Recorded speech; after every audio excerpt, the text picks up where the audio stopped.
Puan Tanah adalah dewa. Bab 475. Begitu Pang Haohai selesai berbicara dengan arogan, dia merasakan sesuatu terbang ke arahnya. Sebelum dia bisa menghindar, benda itu mengenai wajahnya, dan jus sayur serta daun memercik ke seluruh kepala dan wajahnya. Seketika menjadi sangat malu, Pang Haohai menjadi marah. Siapa yang mempermalukanku? Ini adalah serangan diam-diam yang tercela. Jika kau punya nyali, berdirilah. Apa yang kau teriakkan? Aku sudah berdiri, apa yang bisa kau lakukan padaku? Qin Ming berjalan keluar dari ruang pameran perlahan dengan ekspresi jenaka di wajahnya. Melihat Mu Yunsu ditipu, bagaimana mungkin dia bisa mengabaikannya begitu saja? Dia mengambil kotak makan siang dan melemparkannya, mengenai wajah Pang Haohai. Itu kau, dasar bajingan. Pang Haohai menyeka air sayur dari wajahnya, matanya penuh kebencian. Saat musuh bertemu, dia sangat cemburu. Aku mencarimu, dan kau berani datang kepadaku atas inisiatifmu sendiri. Ini kesempatan yang bagus untuk menyelesaikan dendam lama dengan dendam baru. Pukuli kau sampai mati, dan aku akan bertanggung jawab atas segala konsekuensinya. Mendengar perintah Pang Haohai, keempat pria kekar di belakangnya menjadi seperti monster ganas dengan wajah tidak bersahabat dan menerkam Qin Ming bersama-sama. Keempat pria ini adalah penjahat ulung dari geng Sanxing, dan perkelahian adalah hal biasa bagi mereka. Qin Ming tidak ingin menghancurkan barang-barang di ruang pameran, jadi dia mempercepat langkahnya dan muncul di lorong. Keempat pria kekar itu juga mengubah arah, berdiri berjajar, dan bergegas maju dengan agresif. Keempatnya bekerja sama secara diam-diam, mengangkat kaki mereka hampir bersamaan, dan menendang Qin Ming bersama-sama. Manajer Ning, apakah Anda ingin meminta keamanan untuk menghentikan mereka, sehingga manajer Qin tidak akan terluka? Staf wanita yang bertugas di bagian resepsionis bertanya dengan tergesa-gesa. Dia tidak tahu seberapa terampil Qin Ming, jadi dia sangat khawatir. Tidak perlu, kita hanya perlu mendukung manajer Qin. Ning Jingqiu tentu tahu betapa hebatnya Qin Ming, dan hanya 4 orang saja tidak perlu ditakuti. Mu Yunsu bahkan tidak pergi menonton pertarungan itu, karena hasilnya sudah ditentukan. Jika 4 orang biasa dapat melukai Qin Ming sedikit saja, itu akan menjadi kejadian langka di dunia. Menghadapi keempat kaki penyerang, Qin Ming dengan cepat mundur selangkah dan bersembunyi di luar jarak serang maksimum keempat orang itu. Ketika keempat orang itu mendarat dan mengubah gerakan mereka, kaki Qin Ming seolah-olah dilengkapi dengan pegas yang kuat, dan dia tiba-tiba bergegas maju dan melompat. Bang, bang, bang, bang. Qin Ming menendang dengan kedua kakinya, menjatuhkan 2 pria kuat di depannya ke tanah. Pada saat yang sama, dia mencengkeram leher 2 orang lainnya dengan kedua tangan dan menjatuhkan mereka ke tanah bersama-sama, dengan bersih dan rapi. Para penjahat yang dibawa Pang Haohai tidak berani mengatakan bahwa mereka dapat melawan 10 orang sekaligus, tetapi mereka yakin bahwa mengalahkan Qin Ming tidak akan menjadi masalah. Dia melepas jaketnya yang terkena noda jus sayur dan menyeka minyak dari kepalanya. Namun, hanya dalam beberapa detik, ketika Pang Haohai melihat lebih dekat, dia mendapati bahwa keempat penjahat itu telah jatuh. Dia tidak bisa menahan napas, tidak dapat mempercayai matanya. Hanya kau yang tersisa. Jangan menuduhku menindasmu. Aku akan membantumu. Qin Ming mengaitkan jarinya ke Pang Haohai dan berkata dengan nada bercanda. Selamat tinggal, aku tidak akan mengantarmu pergi. Qin Ming meraih 2 pria kuat di sampingnya dan melemparkan mereka keluar satu demi satu. Pria berbobot 170–180 kg itu bagaikan mainan di tangan Qin Ming. Ia terlempar sejauh 5 atau 6 meter dan menjatuhkan Pang Haohai yang melarikan diri ke tanah. Pang Haohai sangat pusing karena terjatuh sehingga akhirnya dia bangkit. Dia tidak berani mengatakan sesuatu yang kasar dan melarikan diri dengan panik. Beberapa karyawan wanita di toko perhiasan Bu tercengang. Mereka tidak menyangka Qin Ming dapat menjatuhkan 4 pria kuat dengan mudah dan mengusir mereka. Seorang anak laki-laki keren. Ayo cepat makan. Makanannya akan dingin kalau kita tidak makan sekarang. Ning Jingqiu sudah menduga hasilnya seperti ini. Dia sama sekali tidak terkejut dan meminta semua orang untuk terus makan. Aku sangat marah. Tunggu saja, jika aku tidak menemukan seseorang untuk menghajarmu habis-habisan hari ini, aku tidak akan diberi nama Pang. Pang Haohai melarikan diri dari ruang pameran dengan panik. Ketika dia melihat Qin Ming tidak menyusulnya, dia berhenti dan melompat dengan marah. Setelah itu, Pang Haohai mengeluarkan ponselnya, menelepon, dan berkata dengan marah, Leopard, aku tidak peduli di mana kau sekarang. Dalam waktu setengah jam, bawa semua penjahatmu ke ruang pameran. Puan Pang, tenanglah dulu. Apa yang terjadi? Sialan. Masih beraninya kau bertanya seperti itu padaku. Lihat saja bawahanmu. Mereka semua sampah. Mereka mudah ditipu orang lain. Puan muda ini juga sudah dipermalukan. Tidak mungkin. Kaizi dan keempat lainnya adalah petarung terkuat di bawah komandoku. Yang lainnya hanya bisa dikalahkan. Sialan, tuan muda ini sudah kehilangan muka, apa perlu berbohong padamu? Tanpa menunggu Leopard menyelesaikan perkataannya, Pang Haohai berkata dengan marah, berhenti bicara omong kosong, cepat kumpulkan orang dan bergegaslah secepat mungkin. Saya dengar di ruang pameran sedang diadakan pameran perhiasan, dan ada polisi yang menjaga ketertiban. Kalau saya bawa banyak orang ke sana, pasti akan menarik perhatian polisi. Puan Pang, Anda harus bersabar dulu, nanti saya pasti akan membalas dendam. Aku tidak tahan lagi. Jika kau tidak membunuh orang itu hari ini, aku akan membunuhmu untuk melampiaskan amarahku. Cepat bawa beberapa orang ke sini. Pang Haohai hampir meraung. Jika orang lain begitu kejam, Leopard pasti sudah berhenti melayaninya sejak lama, tetapi keluarga Pang diam-diam mengendalikan geng Sanxing, dan Pang Haohai adalah putra tertua keluarga Pang. Kecuali dia tidak ingin berada di geng Sanxing lagi, dia harus menanggung kemarahan apapun dari Pang Haohai. Leopard menjauhkan teleponnya sampai Pang Haohai di ujung telepon menjadi tenang, lalu ia menempelkan kembali telepon itu ke telinganya.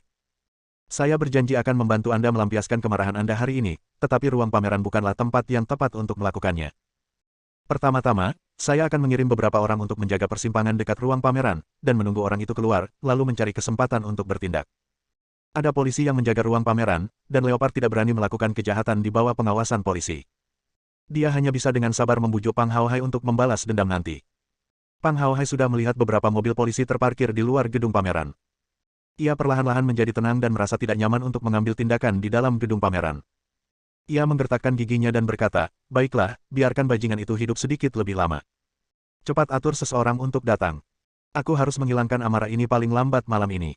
Saya akan segera mengatur seseorang untuk memimpin tim ke sana secara pribadi. Saya jamin Anda akan melampiaskan kemarahan Anda malam ini." Setelah menutup telepon dengan Leopard, Pang Haohai mengeluarkan sebatang rokok, menyalakannya, mengisapnya dalam-dalam beberapa kali, dan teringat pada wajah cantik Mu Yunsu, sosoknya yang menawan, dan gaunnya seperti putri Lulan. Ini adalah pertama kalinya Pang Haohai melihat wanita cantik yang begitu memukau. Ia tidak akan merasa puas jika tidak mendapatkannya. Karena dia menolak melakukan apa yang aku berikan, aku hanya bisa memikirkan cara-cara curang lainnya. Setelah menghabiskan sebatang rokok, Pang Haohai punya ide. Ia berpikir untuk mencari agensi model tempat Mu Yunsu bekerja dan membayar sejumlah uang agar orang-orang di perusahaan itu melobinya. Kalau semuanya gagal, biarkan Leopard mengirim seseorang untuk menculiknya, memaksanya tidur, lalu memberinya sejumlah uang tutup mulut setelahnya. Dia sudah pernah melakukan ini sebelumnya. Setelah makan siang, Mu Yunsu, mengenakan kostum Lulan kuno dan kerudung, berdiri di konter ruang pameran lagi. Begitu dia berdiri, orang-orang yang menunggu untuk berfoto dengannya mengerumuninya. "Apakah kamu tidak melihat wanita cantik?" Qin Ming melengkungkan bibirnya dan diam-diam membenci. Orang-orang itu. Dengan papan nama, Mu Yunsu untuk menarik wisatawan, lemari pajangan toko perhiasan Gu menjadi sangat populer. Terlepas dari apakah mereka ingin membeli atau tidak, selalu ada arus orang yang datang untuk melihatnya. Setidaknya itu memiliki efek publisitas yang sangat bagus. Tujuan terbesar toko perhiasan yang datang ke pameran, selain menjual perhiasan, adalah untuk meningkatkan visibilitas mereka. Melihat popularitas toko perhiasan Gu, toko perhiasan lain pun merasa iri. Ada juga wartawan media yang melaporkan acara tersebut, memberikan publisitas gratis untuk toko perhiasan Gu dan Mu Yunsu. Foto-foto yang diambil bersama Mu Yunsu juga disebarkan oleh banyak wisatawan, dan dibagikan oleh ratusan hingga ribuan orang, dan ribuan hingga puluhan ribu orang, sehingga menimbulkan perbincangan hangat di internet, dan banyak orang dengan hormat menjuluki Mu Yunsu sebagai peri Lulan. Kekuatan netizen sangat kuat. Hanya dalam satu hari, peri Lulan berhasil naik ke puncak daftar pencarian terpopuler. Seiring tren yang terus berlanjut, peringkatnya terus meningkat, membuat Mu Yunsu secara tak terduga menjadi selebriti internet. Sekitar pukul 2 siang, Yang Ningxuan membawa seorang gadis berambut pendek ke ruang pameran dan menemukan stand toko perhiasan Gu. Mengapa ada begitu banyak orang? Setelah mendekat, Yang Ningxuan dapat melihat dengan jelas bahwa orang-orang ini sedang mengambil foto di sekitar model yang mengenakan kostum Lulan kuno. Dia melihat sekeliling dan tidak melihat Mu Yunsu, tetapi melihat Qin Ming duduk di sudut sambil bermain dengan ponselnya. Yang Ningxuan tidak dapat menahan diri untuk tidak memiliki ide untuk mengerjai orang lain. Dia berjalan mendekat dengan tenang, berputar di belakang Qin Ming, dan tiba-tiba mengulurkan tangan untuk menutupi mata Qin Ming, berusaha sekuat tenaga untuk berpura-pura menjadi seorang pria dan berkata, "Gelap sekali, tolong tutup matamu. Jangan membuat masalah lagi, murid nakal. Kalau kau terus melakukannya, aku akan memukulmu," kata Qin Ming sambil tersenyum. Yang Ningxuan terkejut dan melepaskan tangannya, lalu berkata, "Tuan Murahan, bagaimana Anda tahu itu saya? Apakah Anda melihat saya datang? Saya kecanduan bermain game, jadi saya tidak punya energi untuk mencari di tempat lain. Lalu bagaimana kau mengenaliku?" Yang Ningxuan berkata dengan kecewa karena leluconnya gagal. "Kau pernah mendengar pepatah, aroma seorang gadis, kan?" Qin Ming mengendus hidungnya dan berkata dengan bangga, "Sayangnya, aku memiliki kemampuan untuk mengenali seorang gadis melalui aroma, dan setelah menciumnya sekali, aku dapat mengenalinya bahkan jika dia berubah menjadi abu." "Bah, kau mengutukku menjadi abu, sungguh keji." Yang Ningxuan mengangkat tinjunya dan meninju Qin Ming dengan keras. Dia melirik ponsel Qin Ming dan mendapati Qin Ming sedang bermain Tetris. Dia berkata dengan nada meremehkan, "Tuan Murahan, kamu terlalu naif. Apakah kamu tahu cara bermain? Apakah kamu perlu aku mengajarimu? Aku sudah ahli, tidak perlu kau ajari aku." Qin Ming tidak peduli dengan hinaan yang diterimanya, dia menyingkirkan ponselnya sambil tersenyum. Kamu memainkan permainan anak-anak ini dengan sangat antusias. Benar-benar kekanak-kanakan, kata Yang Ningxuan sambil tersenyum. Kamu masih berani bicara tentangku. Aku belum menyelesaikan masalah denganmu. Kamu membawa Mu Yunsu ke Hangzhou dan menyembunyikannya dariku. Qin Ming berpura-pura marah dan berkata dengan wajah tegas. Semua ini hanya untuk memberimu kejutan. Ngomong-ngomong, di mana Yunsu? Benar sekali. Kamu bahkan tidak melihat orang yang hidup. Mungkinkah hanya aku yang ada di matamu? Kata Qin Ming sambil tersenyum. Yang Ningxuan memutar matanya ke arah Qin Ming, berbalik dan mendapati Qin Ming sedang menunjuk ke arah kerumunan. Yang mengenakan pakaian lulan kuno itu Yunsu. Aku bahkan tidak menyadarinya. Kau tidak bisa mengenalinya karena dia mengenakan cadar. Ada apa dengan tatapan matamu itu? Qin Ming memanfaatkan kesempatan itu dan menanggapi dengan nada menghina. Ahem. Pada saat ini, gadis berambut pendek yang datang bersama Yang Ningxuan tidak dapat menahan batuk beberapa kali, dan berkata dengan tidak puas, Xuan, kamu terlalu melupakan persahabatanmu. Kamu tidak bisa berhenti mengobrol dengan pria tampan. Apakah kamu melupakanku? Bab 476. Lily, bagaimana mungkin aku bisa melupakanmu? Yang Ningxuan sibuk berbicara dengan Qin Ming dan mengabaikan teman yang dibawanya. Dia merasa sedikit malu dan berkata dengan tergesa-gesa, perkenalkan, ini teman sekelas dan sahabatku Guo Sueli. Panggil saja dia Lily. Halo, pria tampan. Guo Sueli mengulurkan tangannya dengan murah hati dan berkata, aku tahu namamu Qin Ming, dan kau adalah guru murahan Xuan. Dia sering menyebutmu kepadaku. Halo, Nona cantik. Qin Ming menjabat tangannya dan berkata sambil tersenyum, Ningxuan tidak pernah menyebutmu kepadaku, tetapi dia sering menyebutku kepadamu. Sepertinya kalian berdua memiliki hubungan yang baik. Xuan, disinilah letak kesalahanmu. Kamu tidak pernah menyebut namaku kepada kekasihmu sekalipun. Apakah aku masih teman baikmu? Guo Sueli mengeluh, menggoda Yang Ningxuan pada saat yang sama. Omong kosong apa yang kau bicarakan? Wajah Yang Ningxuan memerah karena malu, dia adalah tuanku, bukan tuanku, jangan membuat lelucon seperti ini. Aku tidak tahu siapa orangnya, tetapi ketika dia menyebut pria tampan ini di hadapanku, matanya berbinar dan dia sangat gembira. Namun ketika dia melihatnya secara langsung, dia langsung melupakan sahabatnya. Hanya orang yang sedang dilanda cinta yang akan bersikap seperti ini. Guo Sueli terus menggoda, dan terlihat bahwa dia memiliki kepribadian yang lincah. Yang Ningxuan ingin segera menutup mulut besar sahabatnya. Dia memutar matanya ke arah Guo Sueli dan berkata, aku baru saja mengabaikanmu sebentar. Apakah kamu harus menghinaku seperti ini? Aku berkata jujur, tapi ada yang tidak berani mengakuinya, kata Guo Sueli sambil tersenyum. Omong kosong lebih seperti omong kosong. Yang Ningxuan sangat mengenal kepribadian Guo Sueli. Jika dia mulai menggodanya, dia tidak akan berhenti sampai dia tidak bisa berkata-kata. Dia dengan cepat mengganti topik pembicaraan dan berkata, kamu ingin melihat perhiasannya, kan? Ayo pergi. Jika kamu tidak pergi, toko akan tutup. Masih terlalu pagi untuk tutup, jangan khawatir, jika kamu tidak menelepon teman-temanmu. Guo Sueli sengaja memanjangkan suaranya, dan ketika dia melihat Yang Ningxuan menatapnya, dia berhenti bercanda. Puanmu ada di sini bersamamu. Puan muda, maukah kau ikut dengan kami? Yang Ningxuan diam-diam menghela napas lega dan berbalik untuk bertanya.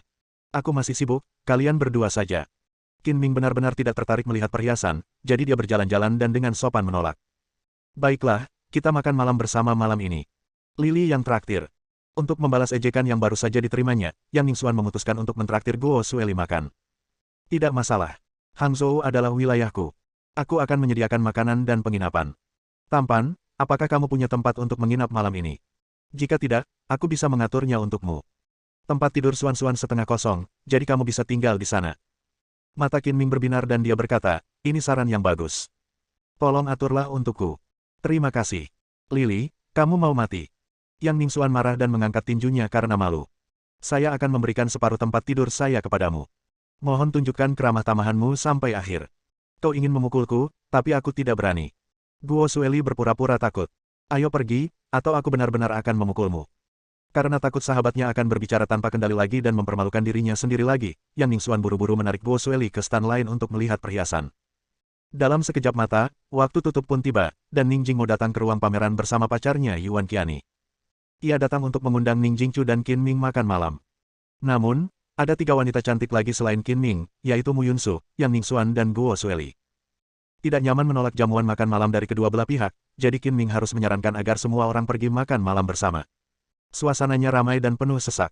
Setelah museum tutup dan semuanya sudah dikemas, rombongan yang beranggotakan 7 orang itu masuk ke dalam 3 mobil dan menuju ke hotel yang telah dipesan.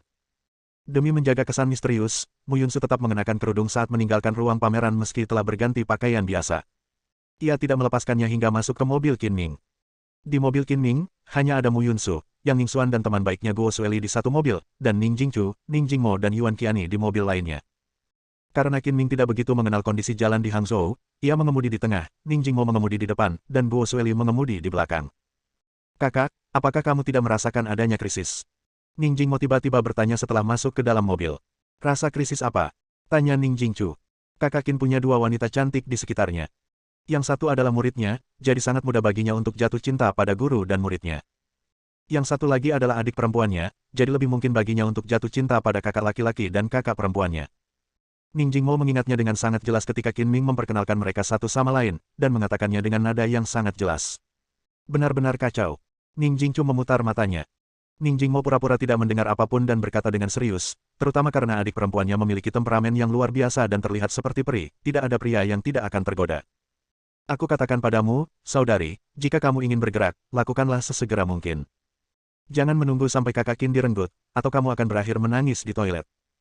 Ada wanita cantik di dekatnya atau tidak, apa hubungannya denganku? Ning Jingchu berpura-pura tidak peduli dan memperingatkan dengan serius, jaga dirimu baik-baik dan jangan main-main. Selain itu, jangan panggil Qin Ming dengan sebutan kakak ipar di masa mendatang. Tidak ada apa-apa antara dia dan aku.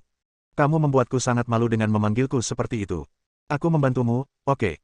Ning Jingmo mengerutkan bibirnya dan berkata, setiap kali aku memanggil kakak Qin dengan sebutan kakak ipar, dia tidak keberatan, yang berarti dia punya kesan yang baik padamu. Dia hanya malu mengatakan hal itu kepadamu, tetapi kamu sama sekali tidak menyadarinya.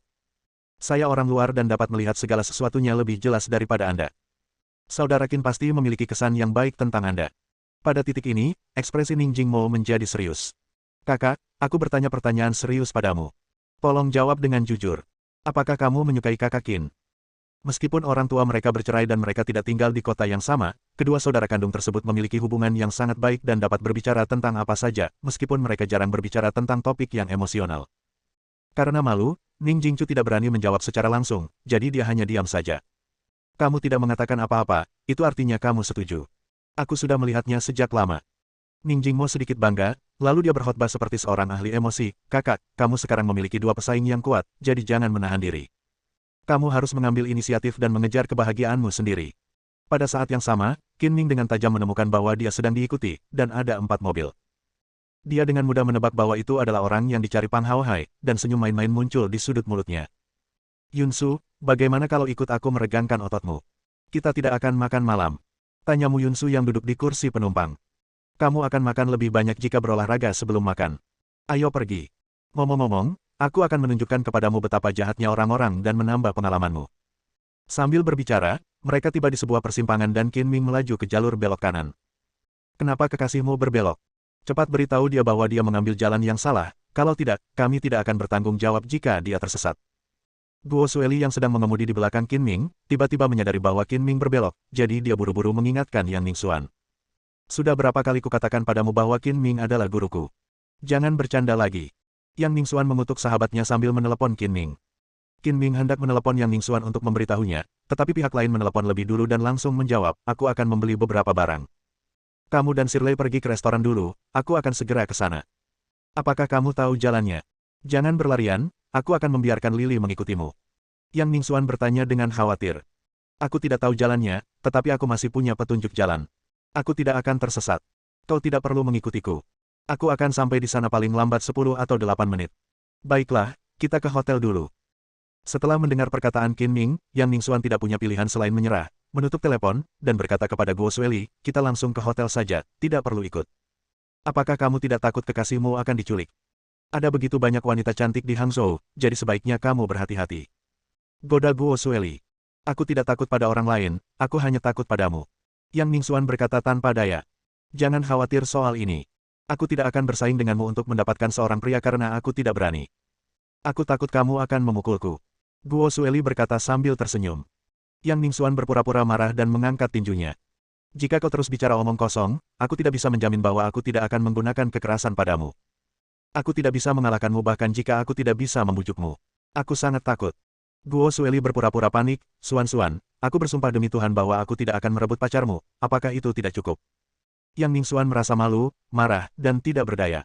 Dia melotot dan berkata, fokus saja pada mengemudi. Tunggu sampai kamu keluar dari mobil dan lihat bagaimana aku menghadapimu. Qin Ming mengikuti petunjuk pada peta elektronik dan menuju ke timur. Ketika melewati lokasi pembangunan, ia masuk ke dalam mobil dan menemukan tempat parkir terbuka. Qin Ming menyalakan sebatang rokok dan mengisapnya beberapa kali ketika ia melihat 4 mobil melaju satu demi satu dan berhenti di berbagai tempat. 3 di antaranya adalah mobil van dengan 9 tempat duduk, dan lebih dari selusin orang melompat keluar dari setiap kendaraan, berjumlah lebih dari 50 orang, memegang tongkat dan senjata lainnya. Mereka tampak agresif dan menyebar untuk mengepung Qin Ming. 4 orang keluar dari mobil lain, 3 di antaranya pria kekar, dan yang lainnya adalah Pang Haohai. Setelah membawa begitu banyak penjahat, Pang Haohai merasa sangat percaya diri. Ia percaya bahwa meskipun Qin Ming terbuat dari besi, ia tidak akan mampu menahan pukulan 50 orang. Ia berpikir bahwa jika semua orang mengencingi Qin Ming, mereka akan dapat menenggelamkannya. Persetan denganmu. Kau tidak menyangka aku mengikutimu selama ini, kan? Pang Haohai melihat Qin Ming bersandar di mobil sambil merokok, dan menyeringai kejam, tidak ada seorang pun di Hangzhou yang berani menggertakku, dan kau yang pertama. Jika aku tidak melumpuhkanmu dan menguburmu di tempat hari ini, aku tidak akan bermarga Pang. Kalau nama keluargamu bukan Pang, apa itu? Jangan ambil nama keluargaku. Memalukan sekali mengadopsi bajingan sepertimu. Kata Qin Ming bercanda. Pang Haohai sangat marah hingga berteriak, tetangga sebelah itu keras kepala sekali, bahkan saat dia hampir mati. Hajar dia. Hajar dia sampai setengah mati dulu. Semakin Pang Haohai berteriak, semakin Qin Ming menertawakan kemalangannya. Semakin sombong pihak lain, semakin buruk nasibnya. Patahkan anggota tubuhnya dan bawa dia ke Tuan Muda Pang untuk dibuang. Pria kekar yang berdiri berdampingan dengan Pang Haohai memberi perintah dengan suara berat dan tatapan dingin di matanya. Pria ini tidak lain adalah Leopard, pemimpin geng Sanxing. Kakak senior, biar aku bantu. Saat itu, pintu mobil terbuka dan Mu Yunsu keluar dari mobil. Dia mengenakan kerudung, bertubuh ramping, dan berkaki lurus dan ramping. Sosoknya saja sudah cukup untuk membuat jantung orang berdebar kencang. Tunggu, tunggu. Pang Haohai berteriak tergesa-gesa saat orang-orang di sekitar mengayunkan senjata mereka dan bergegas maju seperti sedang melawan serigala. Dia menatap lurus ke arah Mu Yunsu dan segera mengenalinya sebagai perilulan dari pameran perhiasan. Bersambung.